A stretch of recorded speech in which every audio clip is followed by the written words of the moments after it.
Cavalieri's Anima e Corpo. Самое первое, не опера, но тогда это оратории тоже не называли. То есть самое первое произведение, которое пелось от начала до конца, которое у нас существует, это Anima e Corpo, то есть игра души и тела, Эмилио де Кавальери. And in a quick advert, can I mention that we're performing Anima e Corpo at Theatre Sats on Thursday and Friday. На правах рекламной паузы мы исполняем как раз игру души и тела в Театре Сац в четверг и пятницу в предыдущей неделе. Приходите. But the serious point here is that this phrase, musica recitativa, that we use so much today, was very little used in the time. Но, собственно, что я пытаюсь сказать, то что эта фраза музыка речитатива, которую мы сейчас используем очень широко в наши дни, она очень мало использовалась в то время. It was not the way to describe what these things were. Они так не описывали то, что играли. Many of them were called rappresentazione. Многие произведения назывались репрезентационными, то есть представлением. A show, we would say in English. There's mention of the genere rappresentativo. Есть упоминание genere representativo. So that's in show or in theatre style. То есть это буквально в театральном, декламационном шоу-стиле. They mention recitar cantando. Они также упоминают recitar cantando. And I'm going to come back to that when I discuss the word recitar in more detail. Но я к этому вернусь, когда будем обсуждать слово recitar более детально. Думаю, следствие включить, народится. Давайте. Просто, мне кажется, так лучше видно, давайте. And very often, this kind of music is simply called nuova maniera, the new style. И очень часто эта музыка просто называется новая манера, то есть новый стиль. And very famously, Monteverdi's Orfeo is called Favola in Musica. А также знаменитый фильм Монтеверди называется «Фабула и музыка». A story in music. История в музыке. This is a very important designation. Это очень важное отличие. Because it reminds us that the performer's skills were not opera singer skills.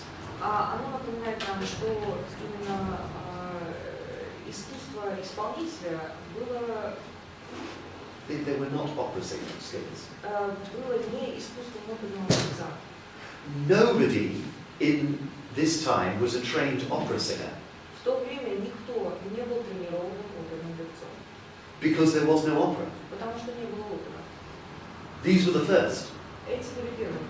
So they brought a different set of skills and applied them to all these different things that became what we call opera.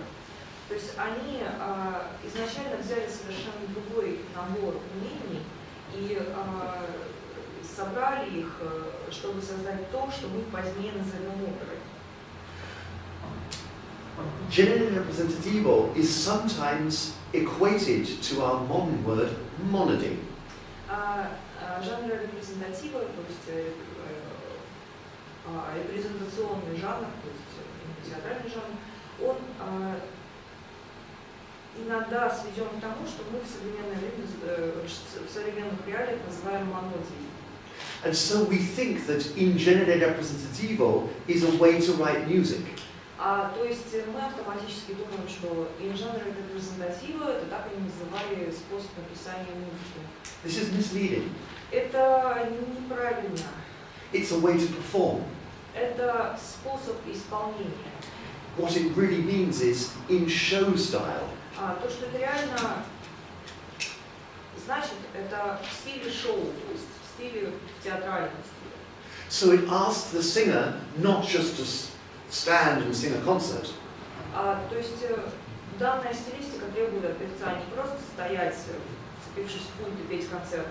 but to act and become a character. но вживаться в роль и именно выдавать некоторую актерскую составляющую. So, for example, Monteverdi's Lettera Amorosa Например, знаменитая «Летра Амороза» is for a solo singer. она для соло-певицы. Sorry, that's a typo correct there. It should be a voce sola. It's a spell check. Извините, там ошибка, а voce solo должно быть. Спелчекер у нас. In genere rappresentativo, in the show style. А в жанре репрезентатива, то есть в стиле шоу, в стиле театра. And you sing it without beating time. И вы поете это без отбивания темпа, без отбивания ритма. The message for us today Для нас сейчас какое послание это несет? is that there's no conductor. Это то, что там нет дирижера. The message for them back then was a bit different. Но для них послание было несколько иным. There was never a conductor, Потому so что this was not a question. дирижеров вообще не было, так что дирижер был просто вне вопросов. But normally, a singer would beat time for themselves. Но обычно певцы отбивали время сами для себя. And this instruction of Monteverdi tells the singer, don't do this, И вот эта инструкция в Монтеверди говорит певцу, не делай вот этого, but do it show style. но исполняй именно в шоу-стиле. Become a character and start to act. Вживайся в героя и начинай играть. Caccini calls this way of singing the nuova maniera, Качини называет этот способ пения новой манера, то есть новый стиль. and his famous quote is that music is text and rhythm with sound last of all.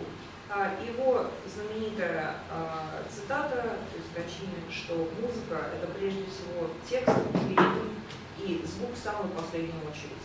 And he emphasizes, not the other way around. И он подчеркивает, мало того, говорит, и ни в коем случае, и ни в каком ином порядке. This is also a challenge for us inside any conservatory. Это также для нас вызов внутри любой консерватории. We tend to be very concerned with sound, Мы как бы очень много заботимся о звуке, how to produce the voice. как именно сделать голос. But Caccini tells us to prioritize on text and rhythm. Качини говорит нам, что приоритеты наши должны быть в тексте и в ритме. So we should ask our questions about recitative and aria also in terms of text and rhythm. То есть мы должны задавать наши вопросы о речитативе и арии тоже именно в терминах текста и ритма. So in that first opera, Anima in Corpo, Cavalieri talks about recitare. В этой опере «Анима и Корпо» Кавальери говорит о речитаре. It means to act. Это значит не иначе, как вот именно играть по-актерски. And he also talks about the idea of aria. Он также говорит об идее арии. And aria is just any kind of patterning, Ария – это любой паттерн. anything that repeats. Все, что повторяется. It can be a whole ground bass in our modern definition of aria. Это может быть весь граунд-бас в нашем современном смысле арии. But it can also just be a couple of words here, a couple of words there. Но это может быть и также пара слов там, пара слов сям. That was already an aria.